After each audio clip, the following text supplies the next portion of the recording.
Assalamualaikum warahmatullahi ta'ala wabarakatuh. My name is AZRIZAL bin ABDUL AZIZ. My metric number is 04 DPM23F1039. I'm from DPM10033 and I will today, our group will present about source of document in accounting.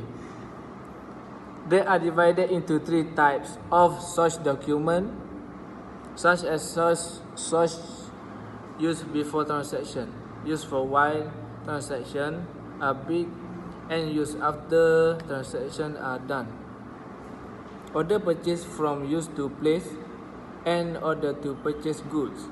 Order purchase from above shows that Mega Holding Sdn Bhd ordered several types of bid from Kedai Beja Enterprise.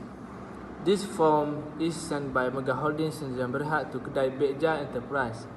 The purchase activity will begin after manager Mega Holding Sdn Bhd examination the quotation, price list and catalog. Details based on the information in the catalog and the price is based on the quotation. The information is the purchase order does not need to be entered into any accounting book because the buying and selling process has not started yet. An invoice is a timestamp commercial document that items and record a transaction between a buyer and a seller. If goods or service were purchased on credit, the invoice usually specifies the terms of the deal and provide information on the available payment methods. Hi, Assalamualaikum. My name is ARDANISH bin MOHAMAD RUSLI. My metric number is 04 DPM23F1065. I'm from DPM1A and I will begin with document source used for wire transaction. An invoice serves as a formal request for payment during a transaction. It typically includes details such as the products or service provided, quantities, prices, payment terms, and other relevant information.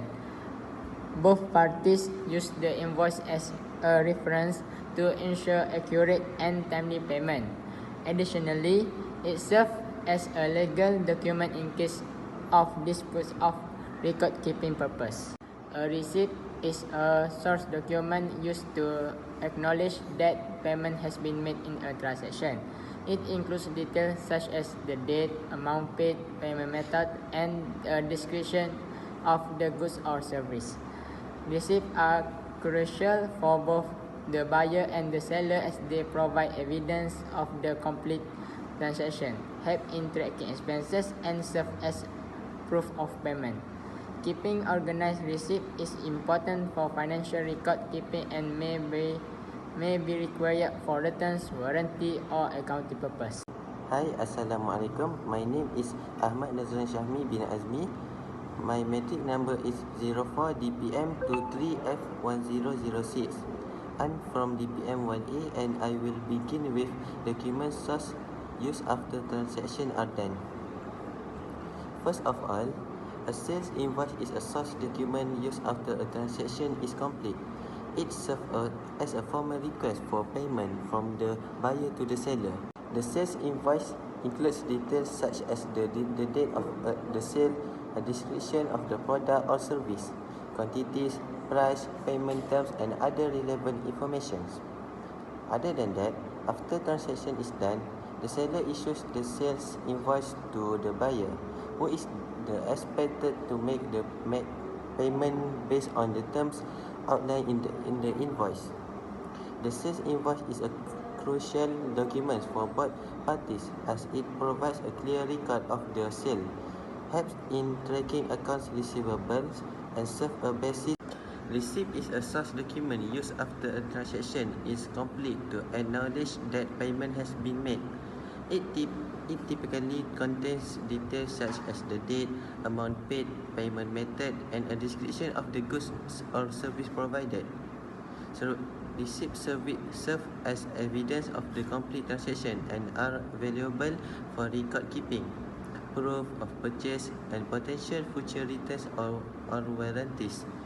They are issued by the seller to the buyer and provide a clear acknowledgement that the financial aspect of the transaction has been fulfilled.